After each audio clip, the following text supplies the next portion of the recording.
Look out, America's most popular apps will reshape media. And was media's crisis of proliferation predicted back in 1976? Say it ain't so. This is episode 28 of Media Unplugged, the podcast that goes behind the spin to reveal what's really happening in media. Media Unplugged with Tom Asacker and Mark Ramsey. Welcome to Media Unplugged. I'm Mark Ramsey. And I'm Tom Asacker. Look out, Tom. America's most popular apps will reshape media. You know it's true. I know it's true. I'm ducking. Tom, this is from a piece that Quartz.com. These are the 25 most popular mobile apps in America. This is a list, real super simple, of the 25 top mobile apps based on U.S. uniques from ComScore.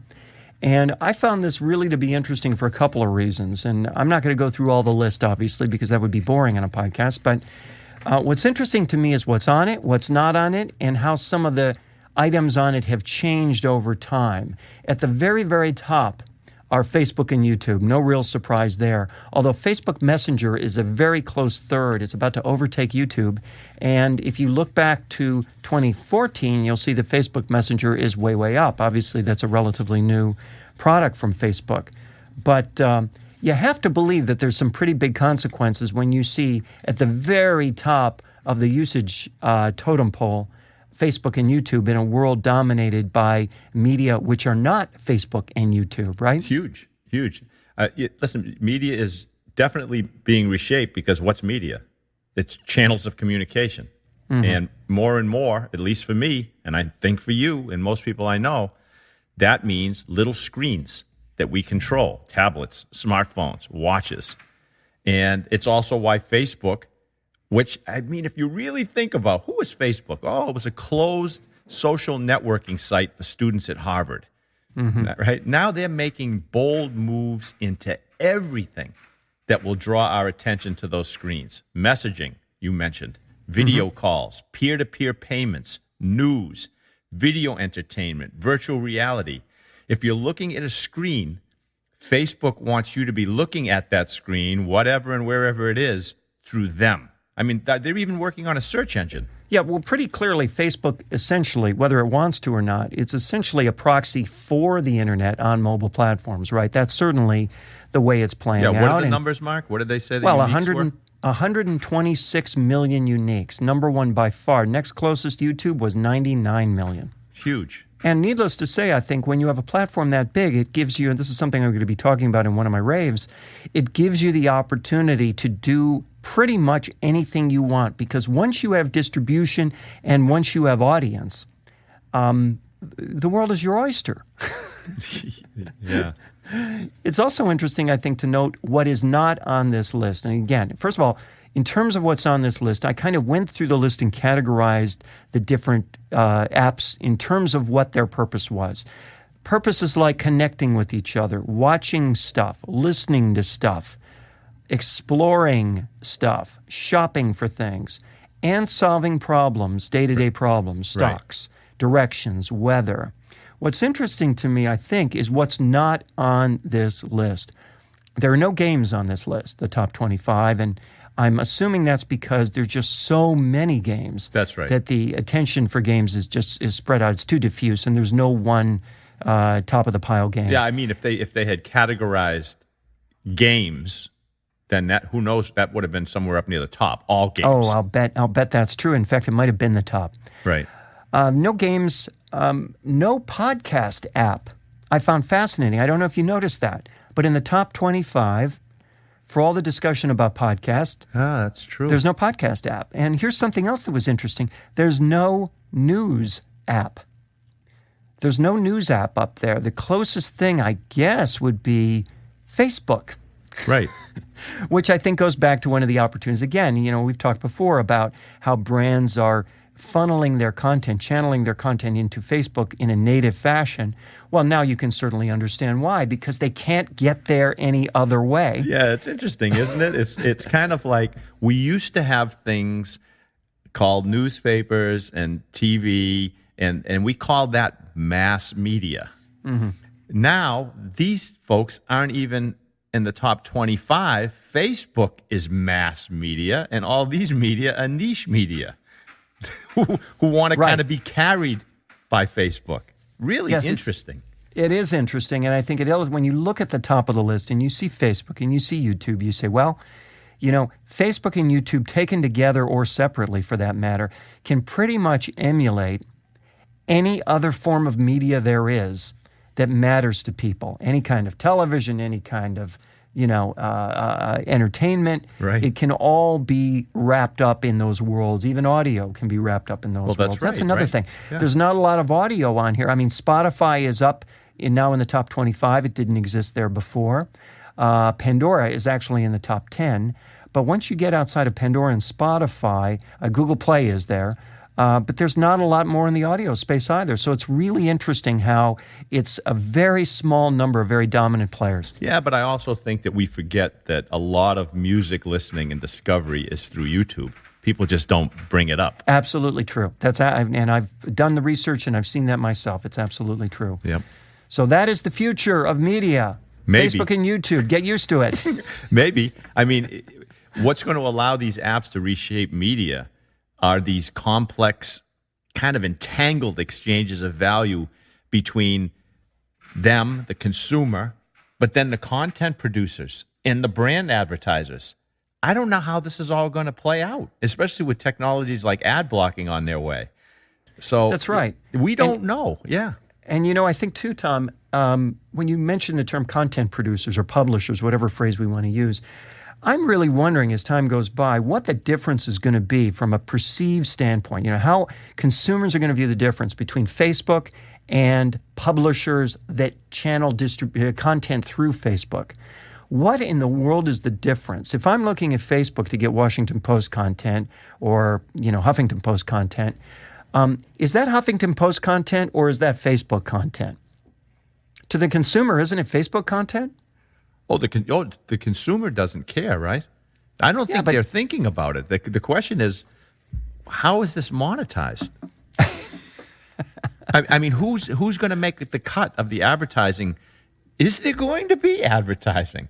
This is going to be a real interesting time. You're right. The consumer is interested in nothing but ease of use, getting the information they want in the most entertaining way that they can.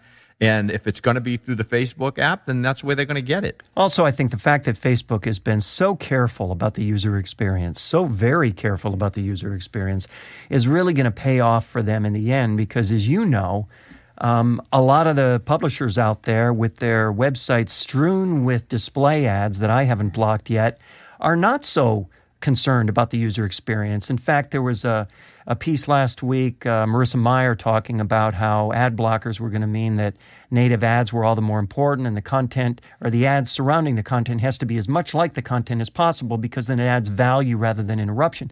And I saw somewhere, I think in Inc.com or something, somebody wrote a note, Marissa Meyer's wrong about this. And that's not true. And there's not going to be content native advertising. There's still going to be space for interruptive ads. They just have to be better interruptive ads. They have to be quality interruptive ads, not the crap that's out there now. And the funny thing is, you've been to Inc.com. You know what I'm going to say. Oh, I know. There was so much crap on the page. Quality interruptive. I like that. That was my term. That's an oxymoron. I made that one up. So give me some credit for that one. But All there right, was so much I'm crap writing it on the down. page. This is making my list with military intelligence, happily married. I've got like 2 or 3 going on here. I have to tell you, I spent a year in ROTC in college, and I remember the Marine, whatever he was, Marine major, whatever. At one point was trying to recruit one of my friends to stay in the program longer, and he said, we've got a new category now in the Marines. It's called intelligence. They added it, huh? What year was that? I don't want to say. Maybe it was 76, 76, the same time this guy predicted the media crisis of proliferation. That reminds me, you're listening to Media Unplugged with Tom Asacker and Mark Ramsey. Was media's crisis of proliferation predicted back in 1976? The article is from the BBC. It's called The Pop Star and the Prophet. And here's the story. It's kind of spooky, actually. Yeah. In 1976, a French polymath called Jacques Attali, wrote a book that predicted the crisis of music proliferation, just too much music for words, too much music to monetize. With astonishing accuracy, it was called Noise, the Political Economy of Music, and he called the coming turmoil the crisis of proliferation. Soon, he said, we would all have so much recorded music, it would cease to have any value. And Tom, that's kind of how it's worked out, is it not? It is amazing because I think about it and I say, okay, wait a minute, 1976. His insight could not have been driven by technology because I distinctly remember I was taking a programming course in college then, and it was a room-sized computer where we were using punch cards to try to make it add and subtract. So he couldn't have seen this proliferation based on technology. He saw something else, right? He said it had to do with the control by the power brokers of music. Yes, right? He did, and he used some amazing historical anecdotes that are just so academic. I am compelled to repeat at least one of them. Here's one.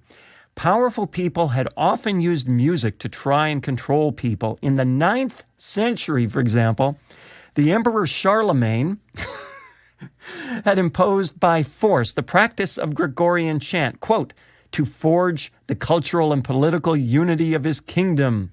There you go. Much later, the arrival of capitalism and the pop charts gave moguls the chance to use music to extract large amounts of money from people, which is a different kind of wielding of power. But yeah, I mean, who would have expected Charlemagne to be used as a point about music, 30 years into the future? Isn't that amazing? It is amazing. And I mean, it didn't. The article didn't get into. Well, it did. It talked a little bit more about technology, but as far as the internet, he didn't get really deep into what the internet did and how that poured gasoline on this whole idea of seizing control from the people in power. But that's exactly. Yeah, I mean, what does power do for a business in a free market economy? It creates entry barriers. Some kind of obstacle that prevents competitors from entering the market. So it's destroyed most of them.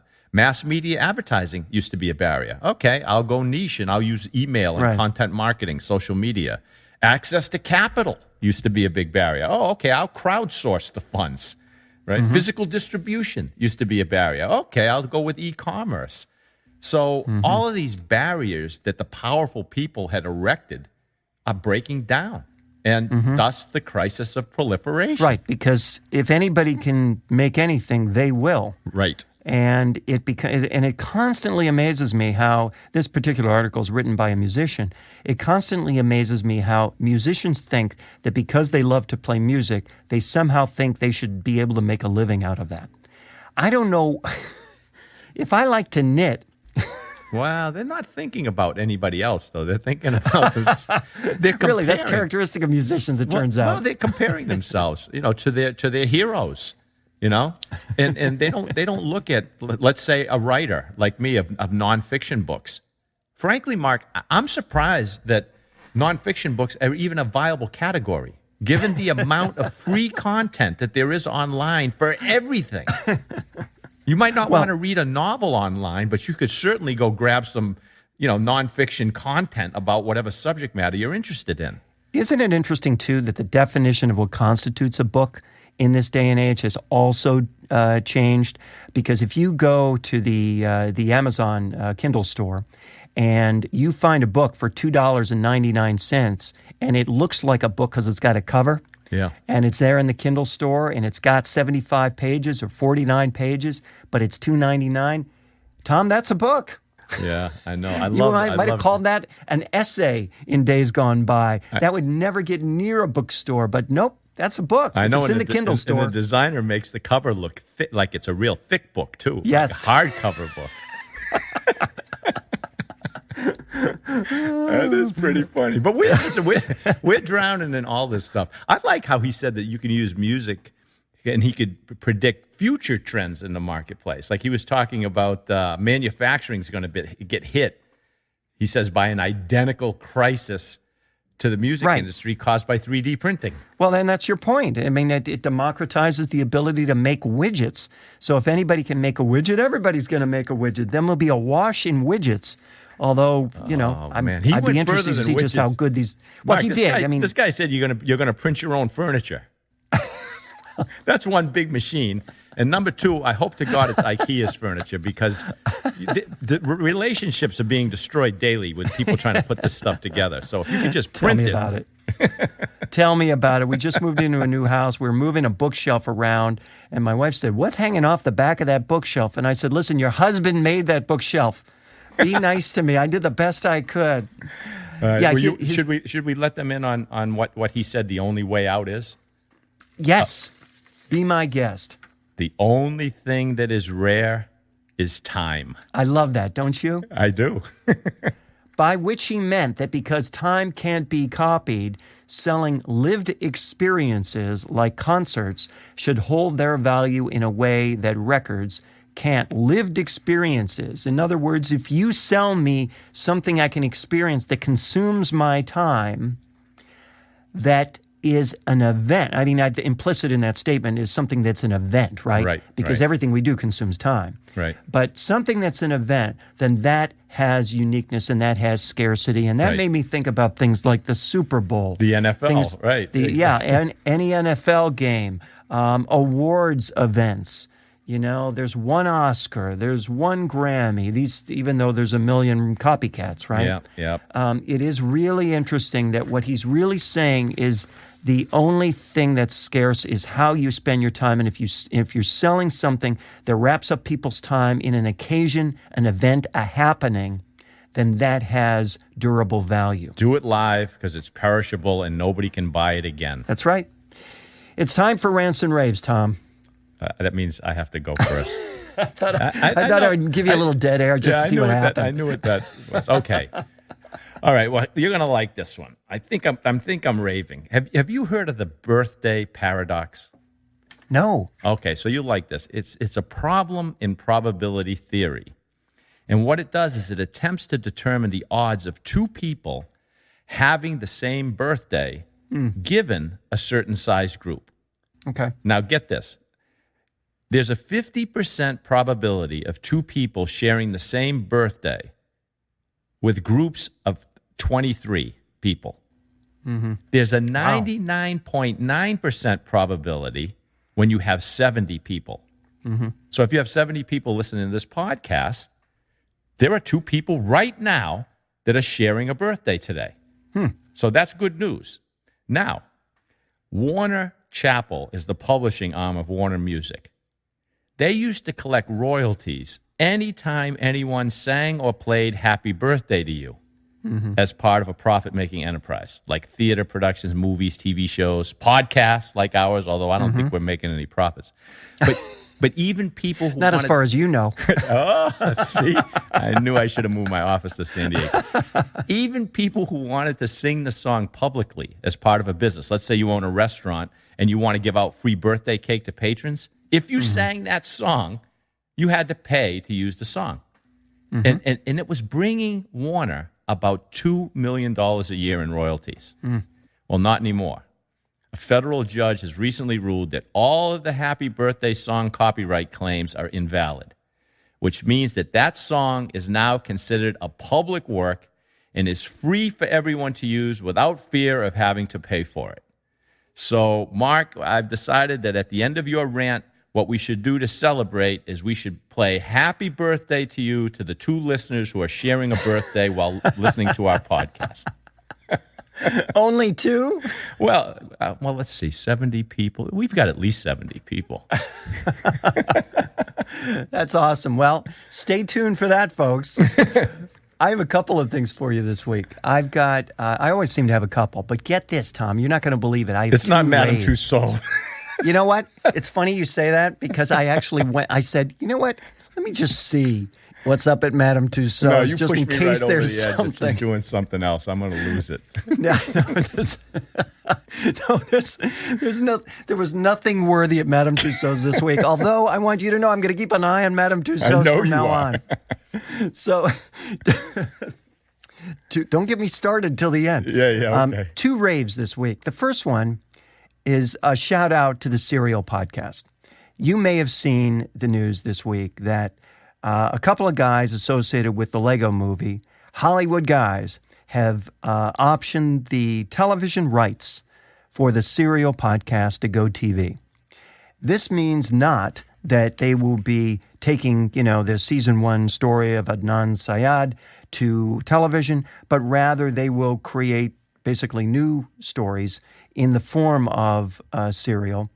So though it would be kind of a riff on Serial. They licensed the brand. They licensed the brand. It's a new illustration of the brand on a new platform. Why is this happening? It's happening because Serial is uniquely popular. Well, not uniquely popular, but it's very, very popular. It's got a lot of traction. It's got a lot of audience. And this is something that I've talked about all the time, and I know you do too, which is if you are a brand successful enough that you can, compelling, interesting, entertaining, informative enough that you can attract a large audience, you can do anything. Your options are unlimited. Right. Across platforms. In fact, the only way to expand your brand past a certain point is to grow into other platforms. And the beauty of that is every time you land on another platform with another illustration of your brand, that recycles audience. It's a virtuous circle. It recycles audience back to the original brand. So the fact that Serial will live, if these guys are able to, get their pitch sold on television, will add more listeners to the Serial podcast in season 2, which, by the way, is going to be focused on the Bo Bergdahl story, which I'm already sold on. Right. I can't wait to hear that. So it's going to be a virtuous circle all the way around, and it's an illustration, again, of how important it is to grow an audience. And as I wrote on my blog this morning, people think, and you as an author, you'll recognize this, that the way to get an audience is to write the book. No publisher wants to publish a book so that they can grow an audience, right? They want the audience first. Right. The audience always comes first. The challenge is growing an audience. Once you grow an audience, you can do anything with it. Once Star Wars has an audience, there can be 1 million Star Wars movies. Once Serial has an audience, they can be across any number of platforms. So kudos to Serial. I think the way this is going to work out is more along the lines of what we know from HBO as True Detective. More of that kind of thing. Okay. But a real credit for Serial, and congratulations to them. It's about time, and I think this also serves as another indicator of why, creative, compelling, entertaining, quality content is so important, because without that, nobody cares. That's right. That's rave number 1. Here's rave number 2. Tom, were you aware that HBO has a problem? No. Oh, HBO has a problem, Tom. Have you heard of the new series coming to HBO called Westworld? Westworld? Westworld. No. Westworld, you may recall, is an old Michael Crichton book about, it's kind of, quite frankly, Michael Crichton wrote the same book multiple times. Westworld. What was that thing with Yul Brynner? What was that That called? was Westworld, Okay, yes. So yeah, it's basically a bunch of robots in a Western kind of theme, and then they go out of control. Or is it a bunch of dinosaurs in a dinosaur theme that go out? I'm not sure which. But somehow one gave him the idea for the other. I don't know how that happened. Anyway, Westworld, old Western thing. At one point it was going to be remade with Arnold Schwarzenegger and then Will Smith, and none of that happened. Westworld is coming to HBO with Anthony Hopkins next year. And I'll tell you, if you want to get some attention for Westworld, what are you going to do, right? What are you possibly going to do? Well, just recently it turns out that they had a little problem, and that problem was with background actors, because Central Casting discovered that background actors were going to be asked to do some things which may have been a little unusual, and they wanted to kind of release a notice about this, a notice that you'll find interesting. So here it is. Are you ready? Oh, boy. You are being given this disclosure and consent to work because you have knowingly and freely accepted an assignment as a background actor on the project Westworld. By the way, background actor, for anybody who doesn't know, they used to be called extras. They're the people who make somewhere between 0 and almost 0 to stand around all day and wait for someone to yell action. Okay. You understand and accept the nature of the assignment as described below. This document serves to inform you that this project will require you to be fully nude and or witness others fully nude and participate in graphic sexual situations. What? By accepting this project assignment, you may be required to do any of the following: appear fully nude, wear a pubic hair patch, perform genital-to-genital touching, have your genitals painted, simulate oral sex with hand-to-genital touching, and here's my favorite one: contort to form a table-like shape while being fully nude. Well, there's groups that would probably pay for that. They wouldn't have to pay them anything.